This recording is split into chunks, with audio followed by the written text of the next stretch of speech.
সময় কি পৃথিবীর গভীরে হারিয়ে যাচ্ছে অতি দ্রুত, নাকি আমিই পিছিয়ে যাচ্ছি অজ্ঞাত এক দিগন্তে? এই যে আরো একটি বছরের শেষ প্রান্তে এসে দাঁড়ালাম, কিছু কি অর্জিত হয়েছে, নাকি শুধুই বারবার নিজের ভেতরে একটা শূন্যতার জন্ম দিয়েছি? প্রতিবার নিজেকে নতুন করে গড়ে তুলতে চেয়েছি, কিন্তু সময়ের ভারে হারিয়েছি সব সংকল্প ক্ষণিকের এই জীবনের ব্যস্ত স্রোতে। আমি কি ছুঁতে পেরেছি সেই মহাসত্য যা আমাকে পরিপূর্ণ করবে আমার সংকল্পে, আর আমায় নিয়ে যাবে আমার সেই কাঙ্ক্ষিত লক্ষ্যে? নাকি তৃষ্ণার্ত পথিকের মতো শুধুই ছুটে চলেছি সেই মরীচিকার পেছনেই?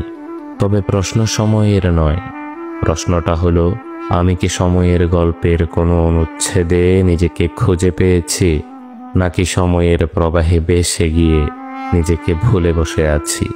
নাকি সময়ের দৃঢ় সংকল্পে মিলিয়ে গিয়েছে আমার সেই জং ধরা অস্তিত্ব?